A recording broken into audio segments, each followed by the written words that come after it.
रात के 10 बजने वाले हैं और इस वक्त एक बड़ी खबर आ रही है। आईसीजे में रूस पर मुकदमे की सुनवाई के मामले में अहम खबर। रूस पर नरसंहार का आरोप लगा है। मुकदमे की सुनवाई में रूस शामिल नहीं हुआ है और इस बीच जानकारी आ रही है द हेग के आईसीजे में चल रहा है ये मुकदमा और इस मुकदमे में रूस को लेकर कई बातें अहम कही गई है। आईसीजे में रूस पर मुकदमे की सुनवाई हो रही है और रूस पर नरसंहार का आरोप लगा है और आईसीजे में रूस पर मुकदमे की सुनवाई के दौरान कहा जा रहा है कि रूस मौजूद नहीं रहा है। मुकदमे की सुनवाई में रूस शामिल नहीं हुआ है, यानी कि अपनी करनी से किस तरह से रूस मुंह छुपाने पर आमादा है ये बात जरूर साबित हो जाती है। मौजूदा वक्त में 12वें दिन भी जिस तरह का दंश इस वक्त यूक्रेन झेल रहा है, ऐसे में आईसीजे में सुनवाई के दौरान उसका शामिल ना होना एक बड़ा संदेश है कि किस तरह से रूस इस पूरे मामले पर अपने आप को सही साबित करने में डटा हुआ है। और इस बीच ये अहम खबर आईसीजे में रूस पर मुकदमे की सुनवाई से संबंधित, जिसमें जानकारी ये कि रूस पर नरसंहार का आरोप लगा है। मुकदमे की सुनवाई में रूस ने शामिल नहीं होने का फैसला लिया। द हेग के आईसीजे में इस वक्त ये मुकदमा चल रहा है। इस वक्त की बड़ी खबर, जहां एक तरफ यूक्रेन में तमाम लोगों के मारे जाने की खबरें आ रही है जिसमें बड़ी संख्या में बच्चे भी शामिल हैं, वहीं दूसरी तरफ रूस पर नरसंहार का आरोप लगा है। दरअसल यूक्रेन मामले में रूस के खिलाफ संयुक्त राष्ट्र की अदालत में यह सुनवाई शुरू हुई है और इस पूरे मामले में अहम बात यह है कि रूस पर नरसंहार का मामला है। रूस पर नरसंहार का आरोप लगाया गया है और इस बीच एक और बड़ी खबर आ रही है। बड़ी खबर इसी मामले से संबंधित वो खबर यह है जो जानकारी मिल रही है कि इस वक्त यूक्रेन में रूसी पायलट पर मुकदमा हुआ है। यूक्रेन की सेना ने पकड़ा है एक पायलट को। रूसी पायलट कहा जा रहा है। शनिवार को पकड़ा गया था यह पायलट, जिसकी तस्वीरें भी सामने आई है। यूक्रेन में रूसी पायलट पर मुकदमा होने की जानकारी आ रही है। यूक्रेन में रूसी पायलट पर मुकदमा दर्ज किए जाने की बात की जा रही है और यूक्रेन की सेना ने शनिवार को इस रूसी पायलट को पकड़ा था, जिसकी तस्वीरें भी हमने आपको दिखाई थी। और अब जानकारी आ रही है कि यूक्रेन में रूसी पायलट पर मुकदमा होगा और यूक्रेन की सेना ने इसे पकड़ा था। तमाम दोनों ही देशों की तरफ से दावे किए जा रहे हैं। कभी कहा जा रहा है कि हमने इनके इतने फाइटर प्लेन ध्वस्त कर दिए हैं, वहीं दूसरी तरफ यूक्रेन की तरफ से भी इसी तरह के दावे किए जा रहे हैं। लेकिन उन दावों में दम तब नजर आता है जब तस्वीरें भी उस बात को कहती हुई नजर आती हैं और ऐसे में यूक्रेन का दावा इन तस्वीरों के जरिए ये कि उन्होंने रूसी पायलट को पकड़ा, न सिर्फ पकड़ा बल्कि अब ये जानकारी आ रही है कि रूसी पायलट पर मुकदमे की तैयारी में यूक्रेन नजर आ रहा है, वो पायलट जिसे शनिवार को पकड़ा गया था। तो इस वक्त की सबसे बड़ी खबर, युद्ध शुरू करना इंसान के हाथ में होता है लेकिन युद्ध खत्म करना होगा, ये परिस्थितियां तय करती हैं। 24 फरवरी को जब पुतिन ने यूक्रेन के खिलाफ जंग का बिगुल बजाया तो लगा कि बस 2-4 दिनों की बात है, कीव पर रूस का झंडा लहरा दिया जाएगा। लेकिन सारे अनुमान फेल साबित हो गए। जिस जेलेंस्की को बहुत कमजोर प्रेसिडेंट बताया जा रहा था, वही जेलेंस्की आज न सिर्फ रूस को कड़ी टक्कर दे रहे हैं बल्कि कीव के किले में रूस की सेना को इस तरह फंसाने में कामयाब भी हो गए हैं कि रूस को अफगानिस्तान की पुरानी हार याद आने लगी है। आखिर 12 दिनों के बाद भी क्यों नहीं हिला कीव का किला, देखिए हमारी इस खास रिपोर्ट में।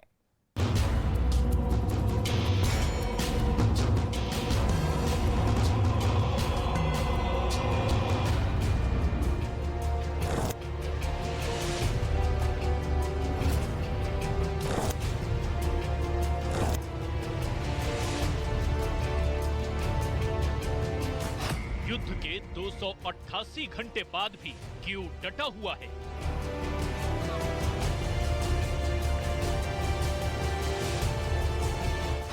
यूक्रेन पर 500 मिसाइल हमलों के बाद भी युद्ध फंसा हुआ है।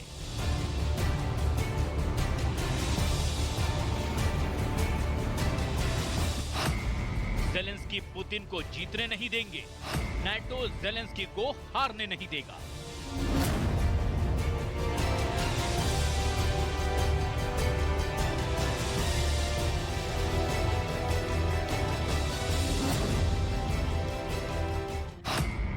अमेरिका के कुछ एक्सपर्ट्स और अधिकारियों का दावा था कि कीव युद्ध शुरू होने के सिर्फ 96 घंटे के अंदर ही यानी कि 4 दिन में पुतिन के कब्जे में होगा।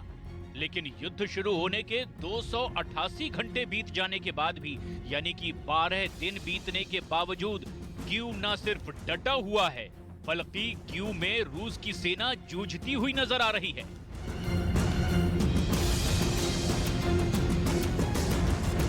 कीव ने पुतिन की पूरी युद्ध नीति को ही हिलाकर रख दिया है। रूस अब भी यूक्रेन पर ताबड़तोड़ हमले कर रहा है और यूक्रेन बार बार संभलकर फिर खड़ा हो रहा है। यूक्रेन के विंटीसिया में रूस ने भयंकर धमाके किए। यूक्रेन का चिरनिव शहर भी रूस की एयर स्ट्राइक में रात भर जलता रहा।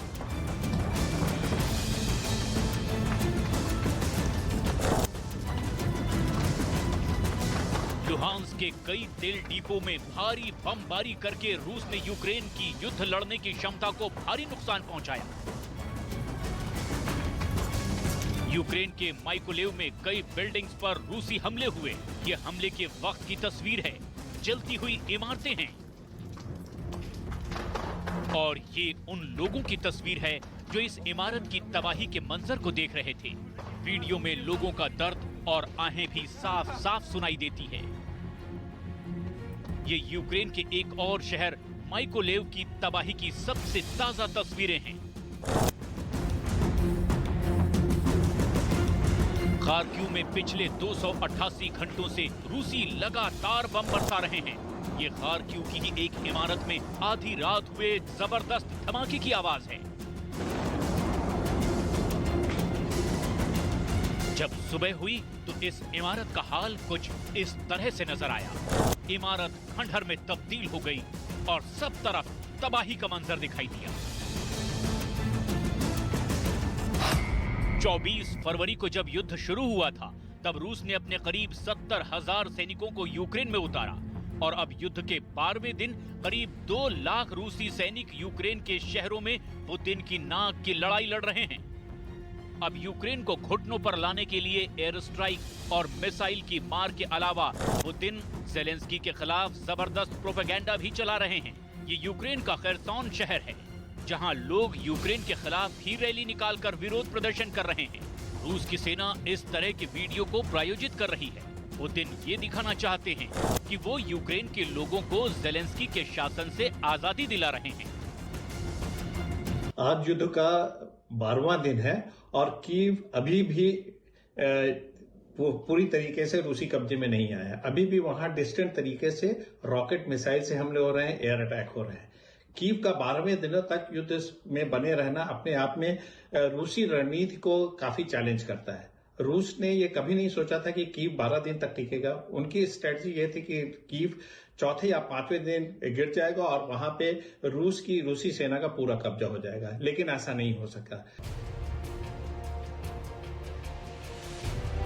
यूक्रेन की सेना रूस के खिलाफ मनोवैज्ञानिक ढंग से लड़ रही है। यूक्रेन ऐसे वीडियो जारी कर रहा है जिसमें रूसी टैंक को तबाह होते हुए दिखाया जा रहा है। यूक्रेन ने तस्वीरों के साथ रूस के एक और प्लेन को मार गिराने का नया दावा भी किया है।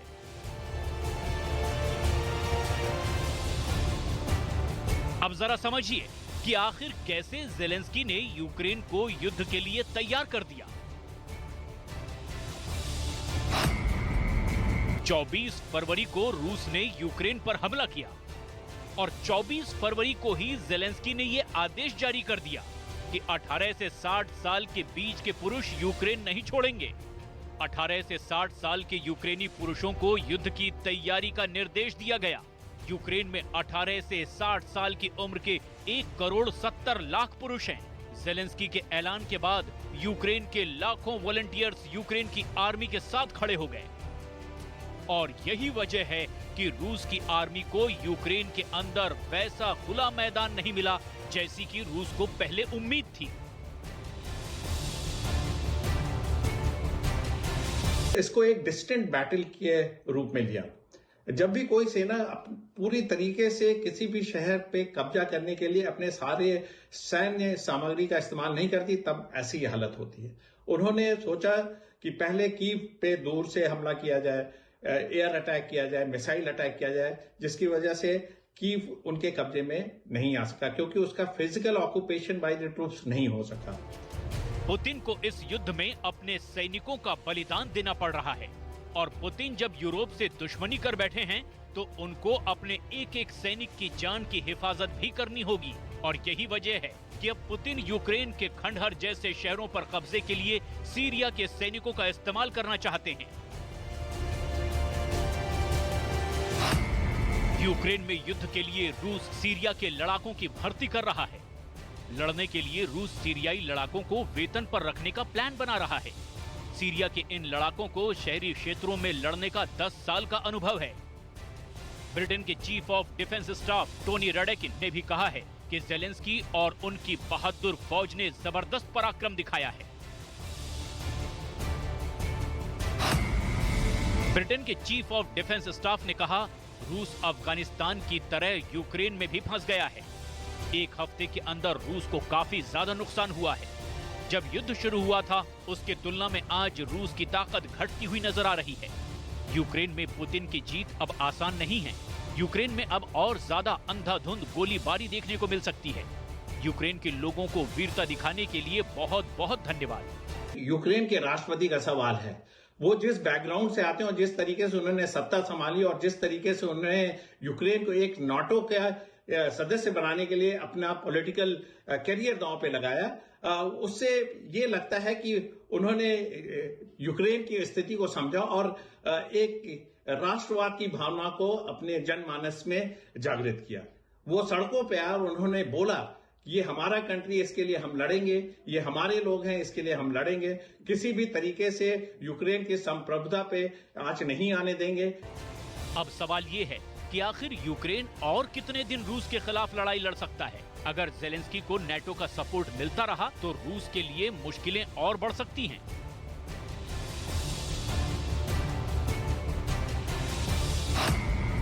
पोलैंड अब यूक्रेन को लड़ाकू विमानों की सप्लाई कर सकता है, क्योंकि अमेरिका ने अब पोलैंड को इसकी इजाजत दे दी है।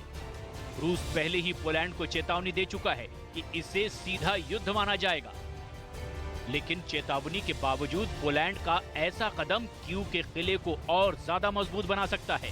यूक्रेन की कैद में मौजूद रूसी कमांडरों की सामने आ रही तस्वीरें भी पुतिन के लिए शर्मिंदगी का सबब बन रही हैं।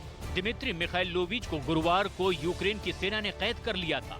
दिमित्री रूस के नेशनल गार्ड में कमांडर हैं और अब उन्होंने यूक्रेन पर हमले के लिए शर्मिंदगी जताई है। Мы там отсидим в тюрьме, не знаю, там любой приговор, там, который мы заслужили, это ради Бога, это как бы мы уже готовы все принять.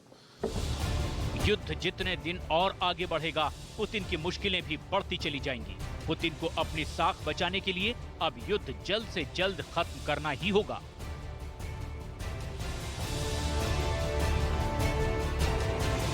और इस बीच एक बड़ी खबर आ रही है। खबर ये कि रूस ने अपने दुश्मन देशों की लिस्ट जारी की है। राष्ट्रपति पुतिन ने लिस्ट जारी की है और चीन के मीडिया का ये दावा है जो लिस्ट जारी की गई है। लिस्ट में अमेरिका, ब्रिटेन समेत 31 देश शामिल है। यूरोपियन यूनियन के 27 देशों के नाम इस लिस्ट में शामिल है और ये चीनी मीडिया की तरफ से दावा किया गया है। इस लिस्ट के बारे में पुतिन ने इस लिस्ट को मंजूरी दी है और सबसे बड़ी बात यह कि चीन की मीडिया न सिर्फ इस बारे में दावा कर रहा है बल्कि बता रहा है कि अमेरिका, ब्रिटेन के साथ साथ 31 ऐसे देश हैं यूरोपियन यूनियन के जिसके नाम इसमें शामिल बताए जा रहे हैं। ये देखिए, दो बातें हैं। एक बात तो ये कि अमेरिका और ब्रिटेन समेत 31 देश हैं और साथ ही यूरोपियन यूनियन के 27 देशों के नाम शामिल होने की जानकारी इसमें आ रही है और ये पूरा जो दावा किया जा रहा है वो किया जा रहा है चीन की मीडिया की तरफ से।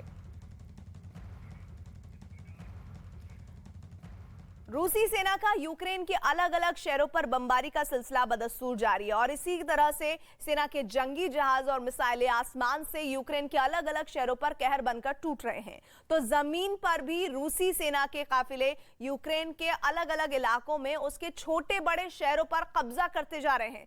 आलम यह है कि यूक्रेन में जिधर भी नजर दौड़ाइएगा उधर ही तबाही और बर्बादी का ही मंजर आपको नजर आएगा। यूक्रेन के कई शहर खंडहर बन चुके हैं या फिर वहां मौत का सन्नाटा पसरा है।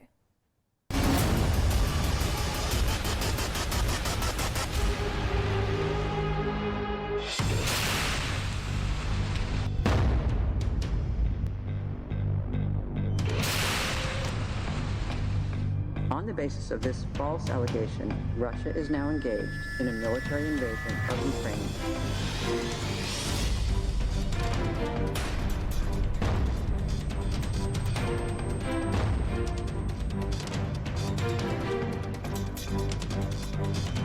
Mr. Anton. Genocide. And Ukraine regards every civilian death.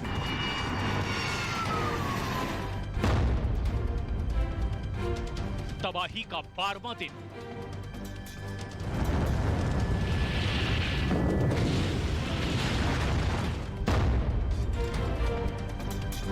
रूसी बमबारी में जल रहा यूक्रेन।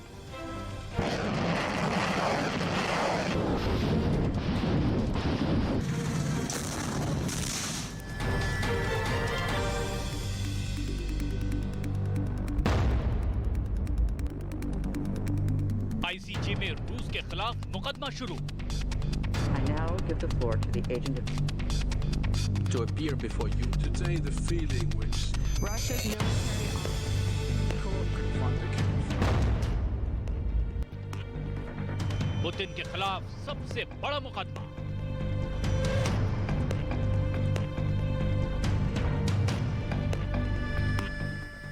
रूस और यूक्रेन के बीच 12 दिन से जंग जारी है।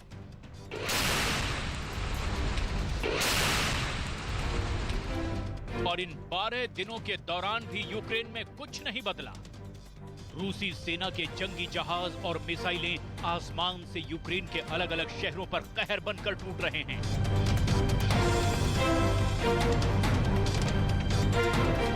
तो जमीन पर भी रूसी सेना का काफिला यूक्रेन के अलग अलग इलाकों में उसके छोटे बड़े शहरों पर कब्जा करते जा रहे हैं। आलम यह है कि यूक्रेन में जिधर भी नजर दौड़ाइए वहीं पर तबाही और बर्बादी का मंजर नजर आ रहा है।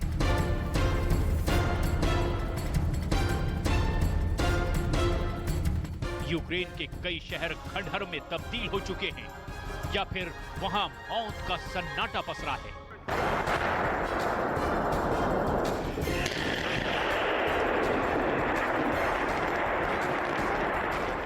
यूक्रेन के राष्ट्रपति व्लादिमीर ज़ेलेंस्की ने एक बार फिर रूस पर एक बड़ा हमला बोला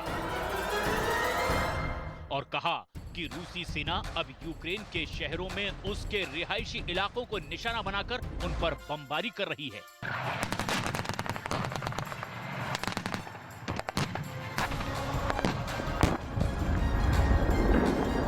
Потрібен новий санкційний пакет.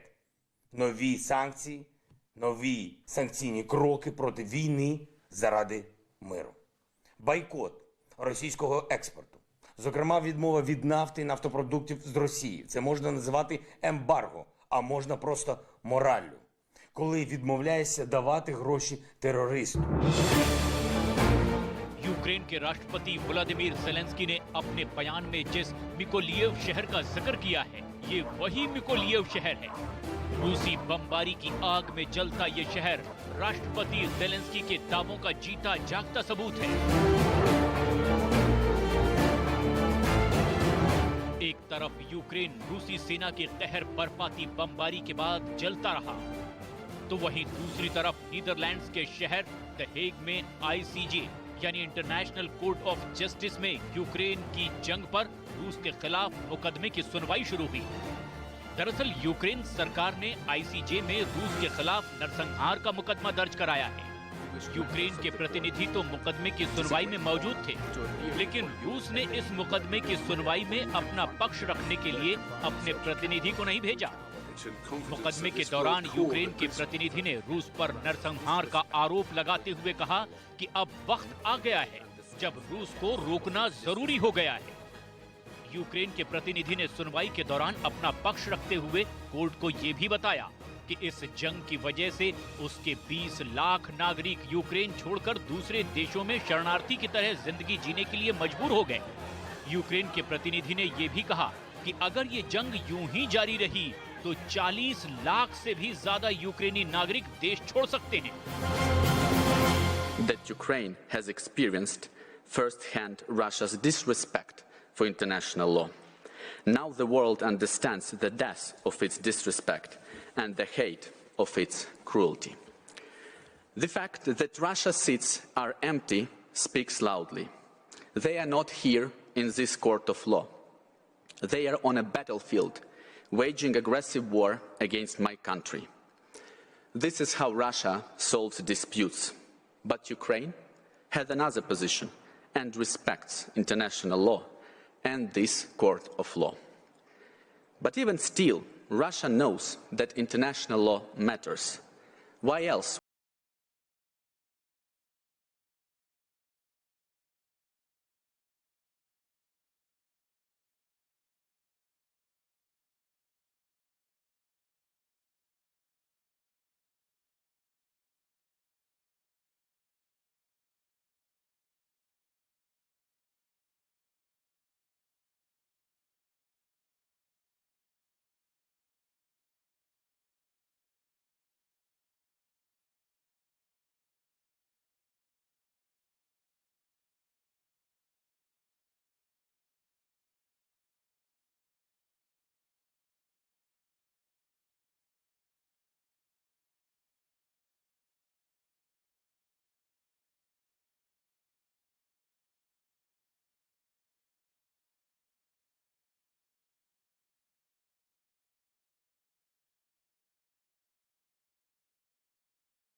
तीर बन चुके हैं। रूस की बमबारी ने खार्किव में कहर बरपाया। इन तस्वीरों को देखकर आपको समझ आ ही जाएगा कि इस शहर पर रूसी सेना कैसे कहर बनकर टूटी है। खार्किव पर रूसी सेना पिछले कुछ दिनों से लगातार बमबारी कर रही है। ये उसी बमबारी का नतीजा है कि खार्किव शहर का ज्यादातर इलाका अब खंडहर में तब्दील हो चुका है। रात के अंधेरे में धू-धू कर जलता ये यूक्रेन का चेर्निव शहर है। यहां भी रूसी सेना ने भयंकर बमबारी की। बमबारी के बाद इलाके के कई मकानों में आग लग गई। और ये वो तस्वीरें हैं जो बताती है कि रूस किस कदर यूक्रेन के कई इलाकों को पूरी तरह से नेस्त नाबूद कर चुका है। रूसी सेना के हमलों की तासीर को यूक्रेन के अलग अलग शहरों और इलाकों में तबाही और बर्बादी की इन तस्वीरों की शक्ल देखकर बखूबी समझा जा सकता है। ये यूक्रेन का लुहांस्क इलाका है और आग की लपटों में घिरा ये लुहांस्क का एक तेल डिपो है जो रूसी बमबारी के बाद अब तक लगातार जल रहा है।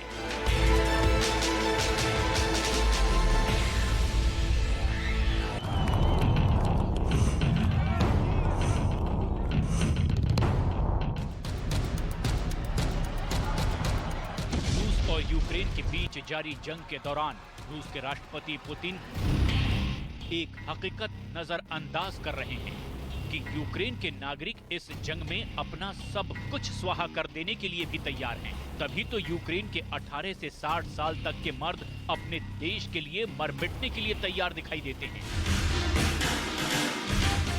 और इतना ही नहीं, यूक्रेन के राष्ट्रपति जेलेंस्की की अपील के बाद अब अलग अलग देशों के नागरिक यूक्रेन पहुंचने शुरू भी हो चुके हैं। ये वो ब्रिटिश नागरिक हैं जो यूक्रेन की सेना में शामिल होकर रूस के खिलाफ जंग लड़ने के इरादे से यहाँ पहुंचे हैं। यानी अगर ये जंग कुछ दिन और जारी रही तो रूस एक लंबी जंग में उलझने वाला है।